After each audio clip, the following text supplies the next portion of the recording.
What made KOTOR a big deal? By KOTOR, I mean Knights of the Old Republic, of course. And we got a Gameranx video, baby. Star Wars is kind of automatically a big deal, and we've had games that Yep. are good or have good aspects to them with not so great business practices. Ooh, and although we've that was spent bad. the bulk of That was our really time bad. talking about Star Wars Battlefront through the years, we don't spend as much time on Knights of the Old Republic. But This game, honestly, it needs more attention. It really does. I'm so fucking excited for the remake. The fact that I got like crumbs of news from those leaks, and I'll take the fucking crumbs because I thought that game was just dead. I thought it was being shelved for fucking ever. Give me that PlayStation exclusive. I need that fucking remake, bro. I really need it. by all accounts, it's a game that was huge for BioWare. So Arguably one of the greatest games of all fucking time. I think it's my shit. It's my favorite fucking Star Wars game of all time. And there's some fucking bangers, dude. why even bring up Star Wars Knights of the Old Republic? What impact did it have? Hi folks, it's Falcon, and today on Gameranx we asked the question, why was Star what impact Wars did it Knights have? of the Old Republic? Okay, when I think of RPGs in general, like dialogue options, depth of fucking story and writing, depth of just the worlds in general and characters that you can interact with, it's just there's so much depth in this fucking game, bro. It's so deep. It's crazy. A big deal. Well, first, let's talk about where the Western RPG was when Knights of the Old Republic came Ooh. out. Let's just go ahead and say There's no fucking way. There's no fucking way this came out the same year. There's no fucking way. There's no fucking way. You told me the graphics were that bad. Oh my god. pretty much all Western RPGs had Christ. isometric 2D graphics. And there is most certainly the affective charm in that. When I go back to isometric RPGs, I'm often filled with a bit of a nostalgia, so please don't take this as me saying 3D graphics are better, but on July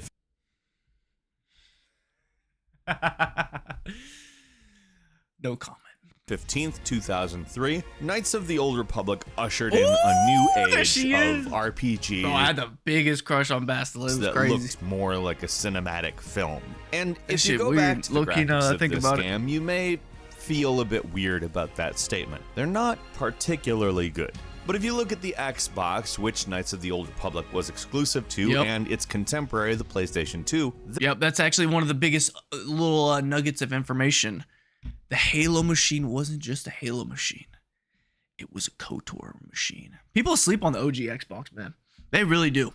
there was a massive graphics upgrade in between the previous 32-bit generation and the Xbox and the PS2. Yep. Knights of the Old Republic happened to be, in relative terms, a gorgeous game. It was. Just unlike anything we had seen prior to it at the scale Knights of the Old Republic gave us. Now, on top of that, it also gave us a Star Wars world in which we were basically given free reins Bro, to it was develop so our vast. characters how we wanted. And like we said, the graphics aren't perfect, but they are a major upgrade. Yeah. Inside that world, you are treated to an entirely new Star Wars soundtrack that in every way really kind of lives up to John Williams standards, but was It does. composed by Jeremy Soule, whom you may know if you remember Secret of Evermore's music or later on in his career, Morrowind, the Elder Bro, what?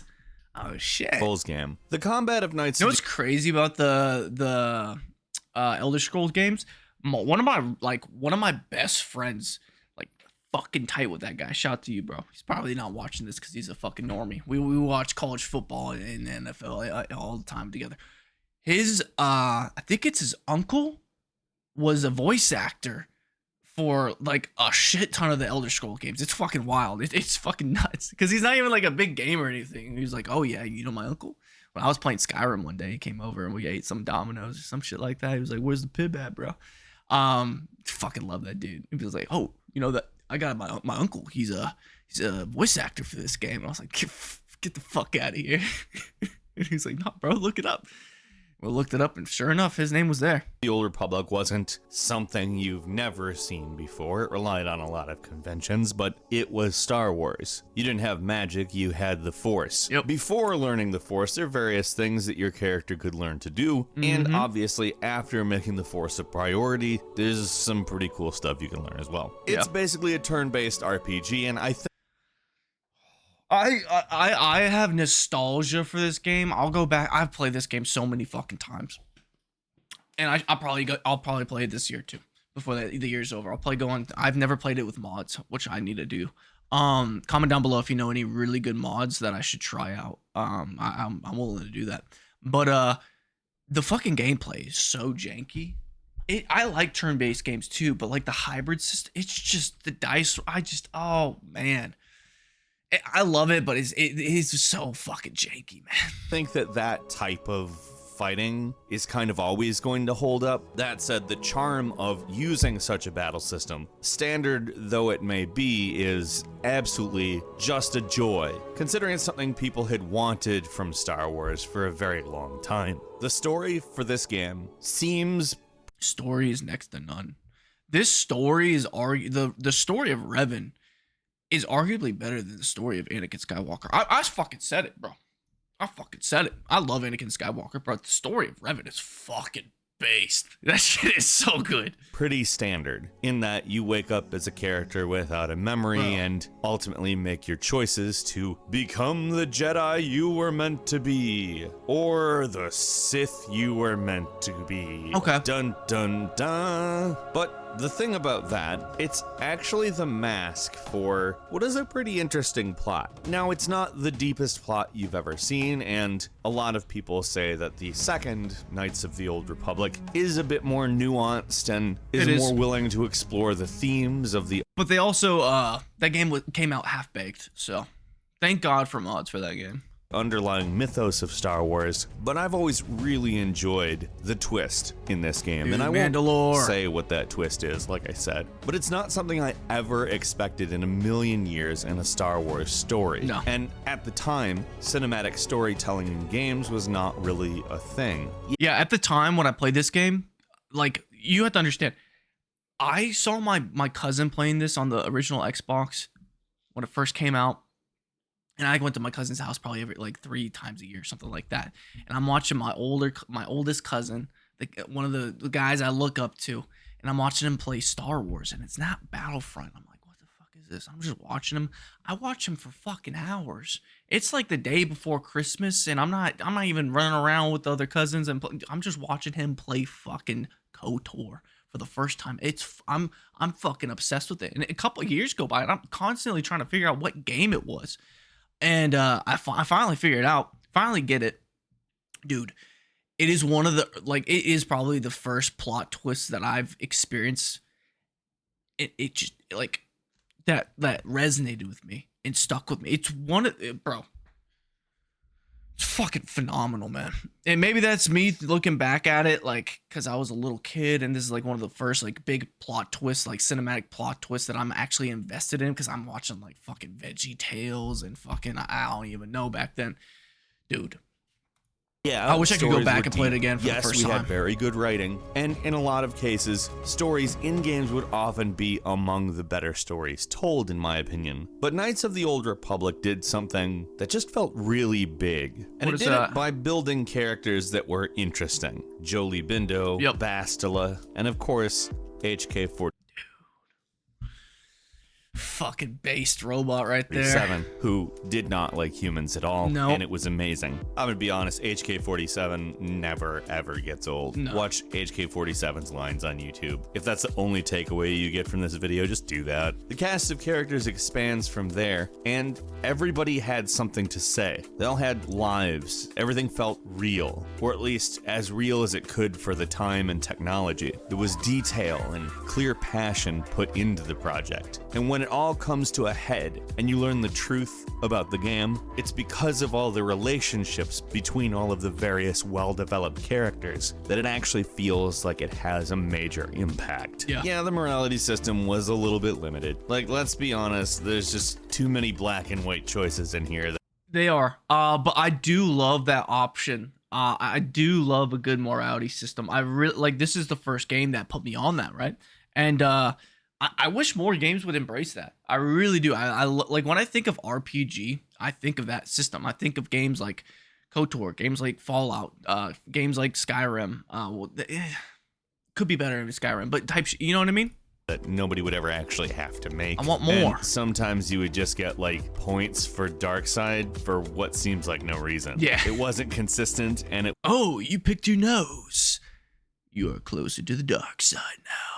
It's like, was what? weird at times, but that doesn't mean it was bad, just that there was improvement to be had. But the endings were both good. The experience to getting to either ending was immersive and felt important. And also it had really fun mini games like Swoop Racing. Come on, Swoop Racing. Speeder Bike. What was the card game? Oh, shit. Oh, my gosh. Was it Sabak? I don't think it was Sabak. There's no way it was Sabak. Dangerous, Was it? Overpowered speeder bikes. I think it How might can you have been. argue with that? Back when Knights of the Old Republic came out in July of 2003, it took 4 days to hit 250,000 copies, which at that time was the fastest selling Xbox title. It was also among one of the first console games to have downloadable content, and they did it for free. If you want to play it, it's backwards compatible on the Xbox One, and the graphics are actually quite a bit better. It plays it at a higher resolution, so you actually see the textures instead of a blurry mess, and it's a good experience. It runs really well. As someone who really loves turn-based RPGs and... Bro, this game, I used to play it on, like, every time I would play it, this game would freeze up. This game would, it didn't matter if your fucking disc was scratched, bro, back in the day. It would just fucking freeze up, like, constantly. I was always saving on this game because there was so much progress lost because this game would always crash because it was just pushing that Xbox to the limit. Star Wars alike, it's kind of one of the ultimate things. I also heard this had a Switch release. I don't know how well it was, but I believe people said, excuse me, I believe it ran like not that good, low-key. What do you think? Have you ever played Star Maybe Wars? Maybe it was because they called it a remaster. Leave us a comment, tell us about your experiences with the games, or if you're thinking of playing it yourself. If you like this video, of course, please press like. And if you're not subscribed, now would be a great time to do so. We upload brand new videos every day of the week. The best way to see them first is, of course, a subscription. So click the subscribe button and do not forget to click the notification bell. As always, so thank you very much for watching this video. I'm Falcon. You can follow me on Twitter @FalconTheHero, and we'll see you next time right here on Gameranx. Phenomenal video by Gameranx. Shout out to Falcon. If you have never heard of him, go give him a sub, man. Makes amazing videos. I'm gonna say it real quick. I think because they do have. I was gonna say I wish they had a KOTOR 3. And they have obviously the MMO, and I hope if they release the remake and it's very successful, they would consider making a single player adaptation to that story. Because there's a lot of people like me that enjoy the cinematics a lot for the MMO, but do not want to play the MMO because they don't play MMOs in general. Like if I was to play any MMO, it'd be that MMO because it's Star Wars, obviously. But I can't. I played Thrones of Liberty, and I remembered why I don't like MMOs. It's just graphically, it's just not immersive enough. Even with the cinematics, they're fucking phenomenal. Don't get me wrong. 15 years later and doesn't spoil the story. That is a mark of a good human being. I don't think I spoiled this story either. So yeah. Hopefully I didn't. I hope I didn't. Because if you haven't played this game, you really need to. You play it on PC. Go get some mods. You can make it look phenomenal. You can add a lot of dialogue. You can add a lot of stuff that'll make it even better. But this game is, I think it's a classic. I think it's a masterpiece. I think it's one of the greatest games of all time. Even with this fucking clunky ass, gameplay, even with the shitty graphic, I think it's one of the greatest games of all time. And I can't wait till they make that remake because guess what? Dude has potential to be one of the greatest games of all time for a long time. That's saying something. This video is a surprise to me for sure, but a welcome one. Who's still booting up KOTOR 1 and 2 in 2018 and 2019? Me, motherfucker. I'm gonna do it again in 2025, 2026. Phenomenal video. I can't say that enough, dude.